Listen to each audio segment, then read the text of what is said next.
Democratic Congressman Adam Schiff. He is chairman of the House Intelligence Committee, and he was one of the lead investigators in the first Trump impeachment trial. Welcome to the program. Welcome back from Washington. Congressman, can I start by asking you, before we get into impeachment, about President Biden's pledge during his address, where he said he would put his whole soul into uniting the country. And I guess that starts with Congress, I guess, and elected leaders. And apparently he's having them over as soon as tomorrow. Is that a realistic, I guess, aspiration to unite right now? I think it's an essential aspiration. And it is really the core of who Joe Biden is. I thought that was among the most moving parts of his address yesterday when he talked about how Lincoln, in signing the Emancipation Proclamation, said he put his whole soul into that, and Joe Biden was going to put his soul into healing America and bringing us together. So he's, I think, taking exactly the right posture. He's putting out his hand and hoping that it will be reciprocated. That's the most that we can all do. And so I think it's the right approach. I hope it's met with a welcome by my GOP colleagues, but only time will tell. Well, they've already told a little bit, certainly in the Senate. The outgoing majority leader, Mitch McConnell, basically said that in his first 24 hours on the job, he claimed that President Biden has made a lot of, quote, wrong moves, gone in the wrong direction. What do you make of that? Mitch McConnell obviously does have a history of putting up massive roadblocks at the beginning of a Democratic president. We remember with Obama as well. What does that bode, do you think, for the future? And remember, of course, we remember he's not the majority leader right now.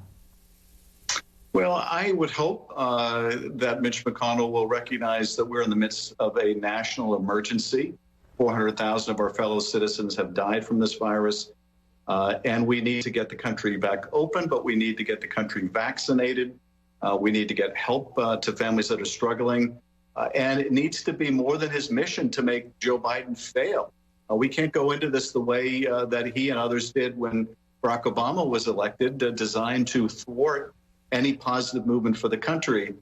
So I hope whatever comments he's made are not an indication that he intends to pick up where he left off at the beginning of the Obama administration. The circumstances are different and they are dire.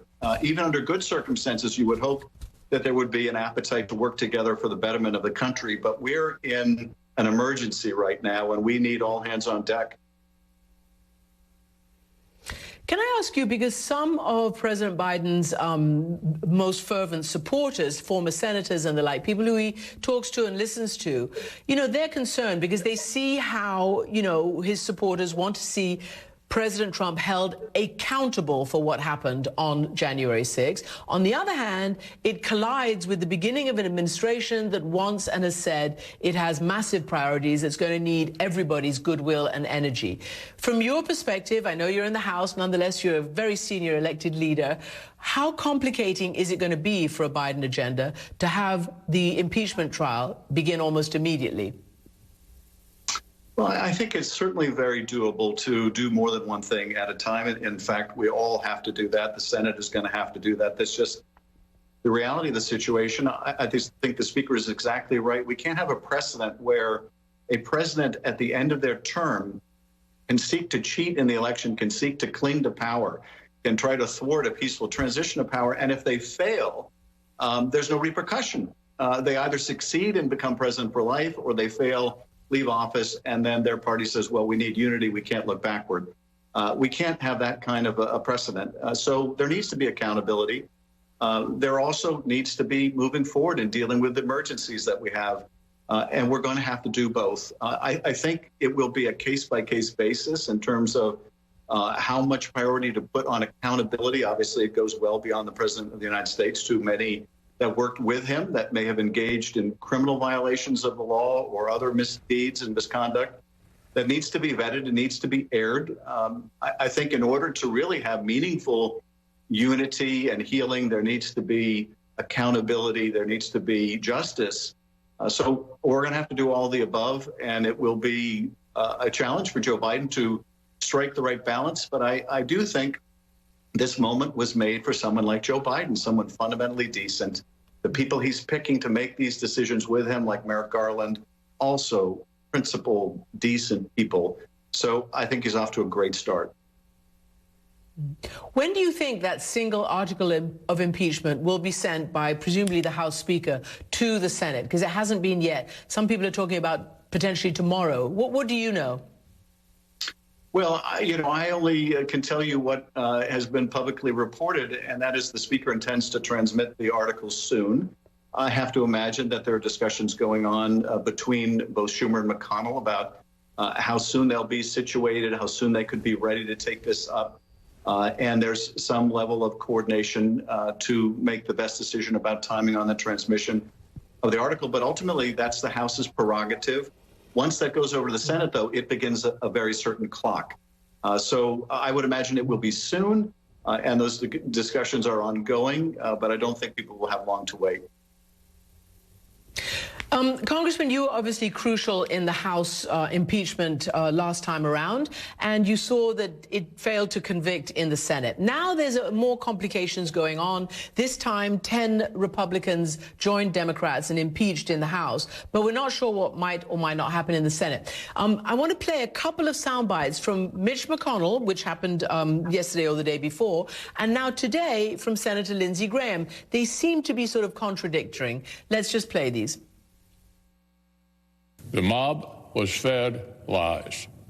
They were provoked by the president and other powerful people.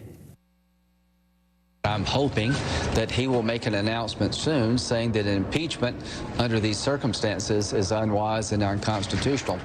If this party is going to survive, we've got to realize that Donald Trump had a consequential presidency for conservatives, that he's going to be the strongest voice in the party. If you're wanting to erase Donald Trump from the party, you're going to get erased. So it's back to politics and feeling like they still have to pander to that base. And Mitch McConnell hasn't indicated which way he'll vote. There seems to be a feeling in your city, in D.C. anyway, that there may not be enough votes to convict. What are you hearing, and what will that mean if that happens? Well, first of all, I wouldn't reach any conclusion about where the votes are. I think Mitch McConnell will have a big influence on what many of his Republican conference members do. It's pretty clear, I think, listening to Mitch McConnell, that he recognizes the president committed impeachable offenses, that he played a vital role in inciting that mob that attacked the Capitol, an attack which all of those senators witnessed in the most graphic of terms.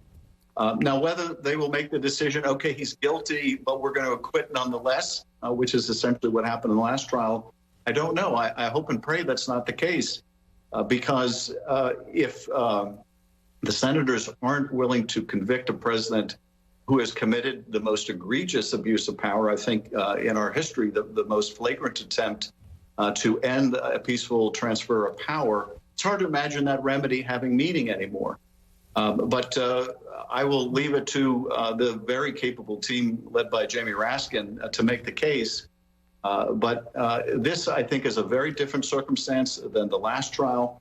The country is in a different place, and the members are in a different place. Those who voted to acquit in the last trial were warned that if they did so, the president will do this again, and he did. And I would hope that we would not see a further repetition, because if Donald Trump is permitted to run again, just as we predicted in the first trial, we can easily make the case that he will seek to cheat in the next election. He will lie about the next election, and he may very well lead another insurrection after the next election. So can I ask you, because one GOP congressman who did vote to impeach has told Syracuse.com that he believes the Capitol attack was much, much worse than people realize. Have the American people seen all the evidence with all the videos, all the testimonials that have come out? Or do you know that there's more shocking evidence to emerge? Well, we certainly don't know the full story yet. I mean, a lot of it we do because it's on video and it's on audio tape, like the president's efforts to get the Georgia Secretary of State to help him cheat in the election. But we shouldn't presume that all the American people have seen all the footage. And we shouldn't presume that that footage is the entire body of evidence. One thing that we discovered in the last trial, much as the hearings in the House of the president's hundreds of millions of dollars in military aid from Ukraine to extort that country and helping him cheat, much as all that was aired in the House, when we got to trial in the Senate, it was quite a revelation that many of the senators were completely unfamiliar with the evidence. And as we put on the case and as we showed them the evidence, they were quite startled to see how powerful and strong it was. Many of them lived in the Fox bubble. And so I don't think we want to presume that either the American people or the senators, for that matter, have seen all of the graphic evidence of just how violent that insurrection was, how much damage was wrought, and how close we came to even greater disaster. Okay, finally and quickly, has American intelligence been living in a bubble then? Because, they clearly failed to apprehend or be prepared for an act of domestic terrorism at the Capitol on January 6th, and now are saying that this is the biggest threat going forward. No, you're absolutely right. There was a massive intelligence and security failure. We're beginning our investigation into that. We don't know yet whether this was a failure to gather the intelligence, a failure to share it, or a failure to act upon it by those who it was shared with. It may, of course, be a combination of all three, but it was a massive breakdown that we had such a devastating attack on the Capitol. And we have been urging for some time that the FBI and the Department of Homeland Security raise the priority to domestic terrorism, to white nationalism as it threatens the country. And we're going to continue sounding the alarm and make sure that they're devoting the resources, the time, the attention, just as we did after 9/11 to the threat from international terrorism. We need to give the same priority and urgency to domestic terrorism. And we have to leave for another day the massive Russia hack into your federal agencies, which all your intelligence failed to capture as well. We'll talk about that another time. Congressman Schiff, thank you very much indeed for joining us.